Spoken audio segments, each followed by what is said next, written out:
This is the Azimut Seadeck 7, the big sister to the Seadeck 6, but it's much more than just a little bit of extra hull. It's got a Flybridge, it's got a bigger platform, a bigger fun island, an extra cabin. This one's even got Volvo Penta's hybrid drive system.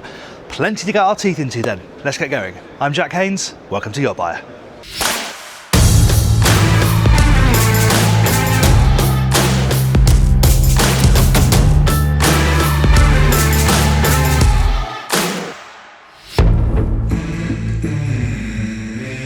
Before we get into it though, make sure you subscribe to the channel, hit subscribe, hit the bell icon, and you'll never miss another tour like this one. Now the Seadeck 7 has had a bit of a platform upgrade over the 6, which is next to us. Similar concept, but this has got much more flexibility. So it's a set of stairs as well as a platform. It drops down into the water to create a nice shallow staircase. It will also come up to the quayside, so it's a way to access the boat when you're alongside as well.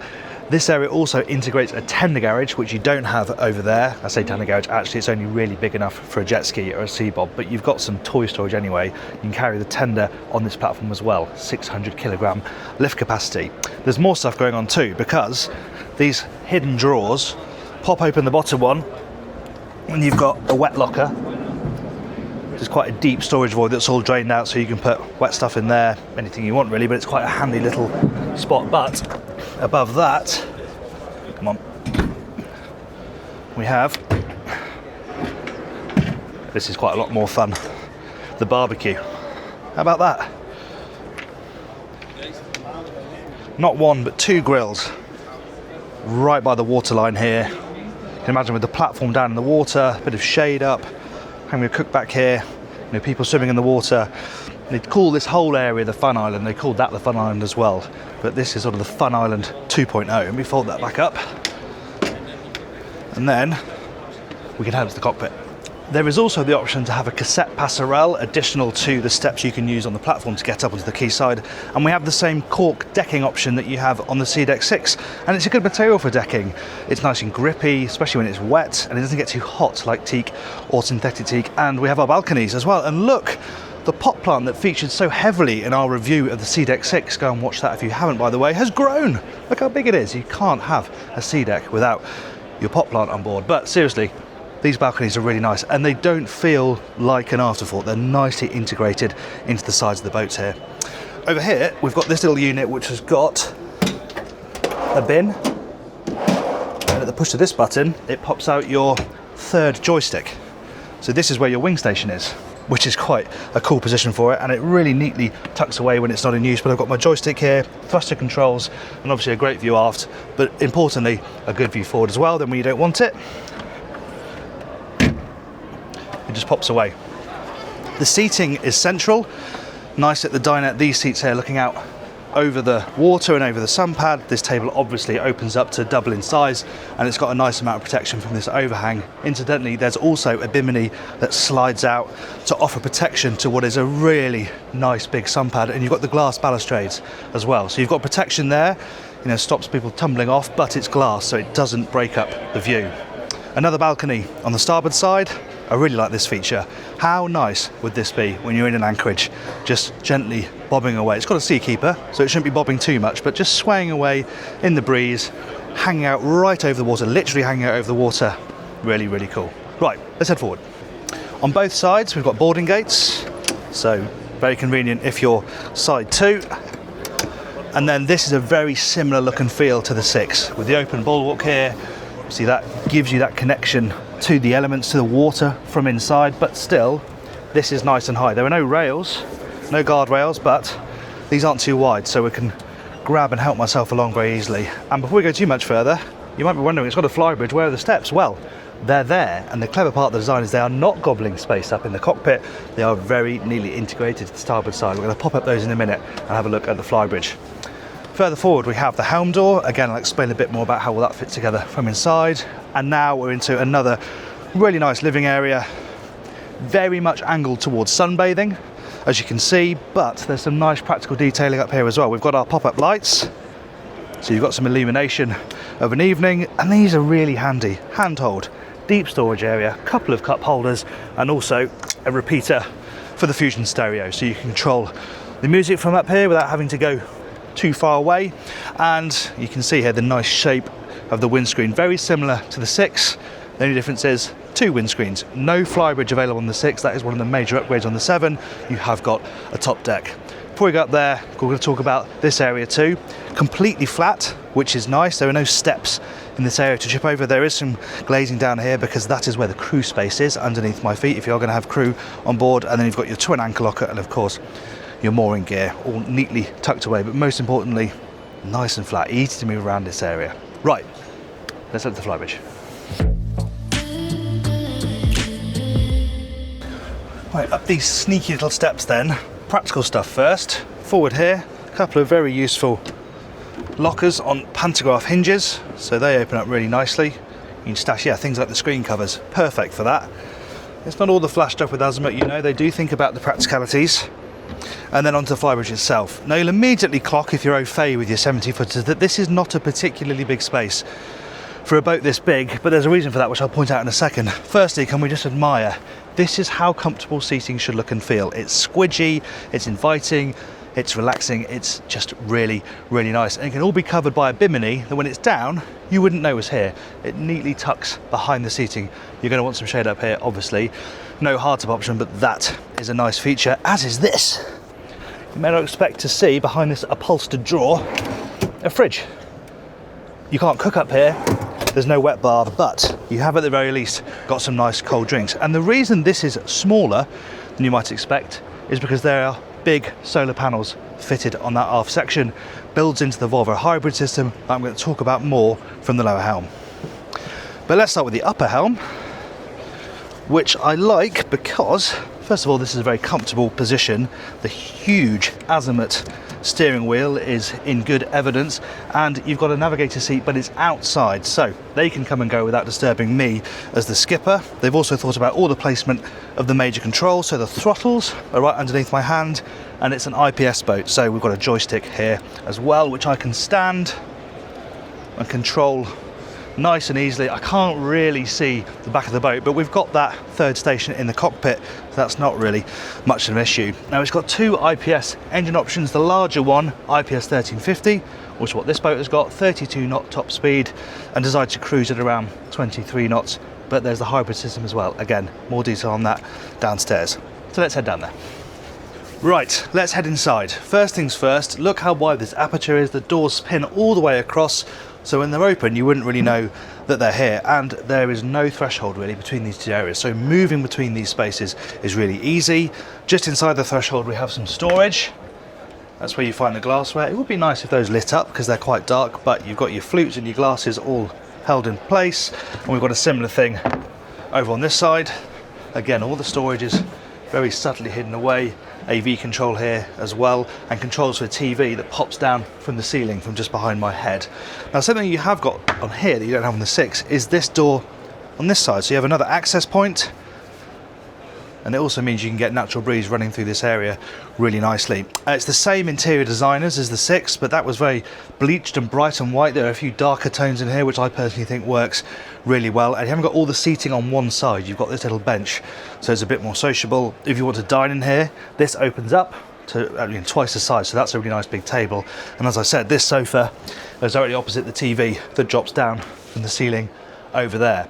Now one big change between this and the 6 is that the 6 had its galley right aft looking out over the cockpit. They've done away with that on this, and the galley is actually right forward. There's a pocket door, so that does block this area off for crew if they're helming, but this is also where you find your cooking space, and because it's right forward here, it's not that large for a 70-footer. You've got everything you need. You've got your hob with extraction overhead, and there's a window, so if you are cooking in here, which, let's be honest, is pretty unlikely, but if you are, you can draw that out the window there.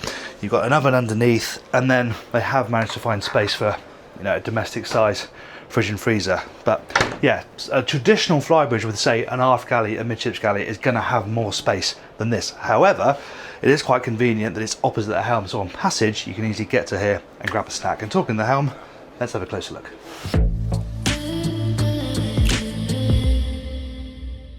The lower helm then, as I said, you've got the side door here, and that's important for crewing, but it also means, given that this is designed potentially to be a crewed boat and you can close this off with that pocket door, the crew can get in and out without disturbing guests and get to their accommodation, which remember is right forward. So that has, you know, a double use really. The lower helm is, you know, nicely arranged, it's clean, it's got big MFDs, you've got some proper buttons as well, and you've got some nice adjustable helm chairs. These have got footrests that electronically move up and down and fore and aft, so they're really flexible. And I've talked about the IPS propulsion and the hybrid system. Azimut are at pains to point out that they are still using it as a development tool, but the idea is much like a hybrid car. You've got an electric motor in the mix.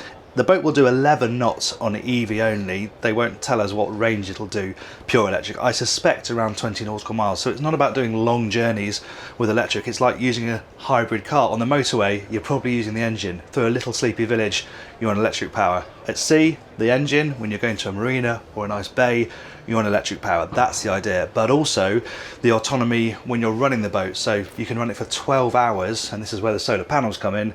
12 hours running everything without firing up the generator. So those are the potential benefits of the hybrid system.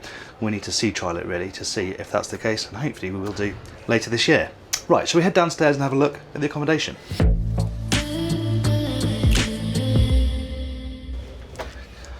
Another difference between the 6 and the 7 is that the 6 has got 3 cabins and this has got a 4 cabin arrangement, and we're actually going to start right forward with what is a rather nice VIP. And interestingly, it's got this angled berth arrangement. You know, often you'd see this with the head of the bed right forward, but this just gives you a little bit more space to move around either side of the bed.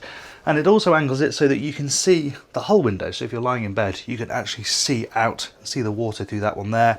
They've arranged the storage over here, a mix of hang storage and drawer storage, and there's storage underneath the bed and on either side of the bed too. Another thing about this cabin is it has a private bathroom. A good sized one as well, big enough to have a really nice separate shower cubicle, you know, sink and toilet, the usual stuff. But yeah, this is totally private. No other guests have got access to that, because here on the port side, there's a day head. It's a day head, but it also connects to the second double guest cabin. So not quite as luxurious as the one forward, but you know, a reasonable sized double. The person on this side is going to be trapped by the person on that side in the night, but the bed is a decent size and headroom is good, both here and when you're lying in bed. There's a TV up on the wall as well. If we carry on aft, we've got access to a combined washer dryer, so guests can look after their own laundry without relying on the crew. And then on the starboard side, a bunk cabin, over under bunks, very good for kids, but you know, the berths are big enough that adults can sleep in there occasionally and be pretty comfortable. Amidships, we arrive at the owner's cabin, and what I particularly like about this space is the design. The interior decor really comes to life. There are some things carried over from the 6. I particularly like the door handles with their metal backs. You've got wooden fronts, metal backs, so when you touch these you can feel the cool of the metal. I like the size of the bedside tables as well, and the fact you've got these trays so you can leave stuff, valuables, phones there, and you know they're not going to slide around too much. There's detailing up here. The lamps are very nice, but you've got reading lights down there as well, and all of the storage is really neatly arranged over on that side behind these fabric panels here. What the size of that? Pretty good, isn't it? All lights up when you open it, and in there, in fact, you've got the air conditioning control, so you can set the climate in here. And of course, this has got a private bathroom, and this is a whopper. This isn't marble. It looks like marble, but and I like the colour. You know, it pops. It's quite a sort of muted interior, but you get these little pops of colour, and I really like the copper metalwork you've got all over the place down here. It is really tastefully done. Right then, let's head to the engine room. To access the engine room, there's a hatch here at the aft end of the cockpit. Move the hammock aside, and then there's a ladder down into the engines.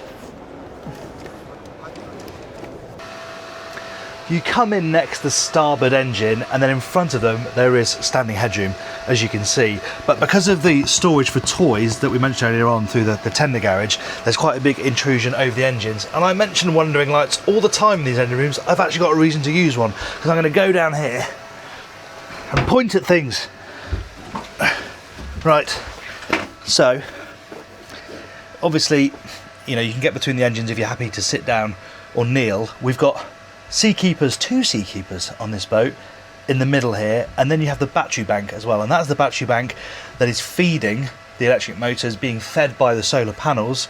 And it's quite a simple system really. Engine, electric motor, 160 kilowatts on either side, and then you have the pod propulsion. So it should be completely seamless, much like a hybrid car. So you put the throttles forward, it jumps out of electric and into, you know, using the diesel engines. And just think about your manoeuvring, because it's all linked to the IPS as well. So in theory, you should be able to do a lot of your mooring and manoeuvring on electric power. Much more quiet, much less commotion. And this is all in theory. We've not had a chance to test it. Even Azimut is still classing it as a test phase, but certainly feels like a good solution for big fast sailing boats like this. So access, you know, it is a bit compromised with this up here. At least you're not crouching all the way around. You've got some standing headroom there, but yes, if you want to get to all these oily bits, you're going to be clambering around a bit. If the Seadeck 6 was the toe in the water of a brand new range, well, the 7 is a full-on plunge. It's all well and good making a boat a bit bigger, but you've got to use that space well, and they have. The Flybridge combined with the solar power to run the hybrid system, this wonderful space here in the cockpit, and that really clever platform as well. Not to mention the fact you've got an extra cabin. It feels like with the 7, the Seadeck range has come of age. Imagine what the Seadeck 9 is going to be like. Thank you for watching that tour. I hope you enjoyed it. Give the video a like if you did, and if you want to watch our sea trial of the Seadeck 6, I'll put that in this box up here. If you'd like to subscribe to YachtBuyer, you can do that by clicking up here. Thanks again for watching. I'm Jack Haynes. This is YachtBuyer.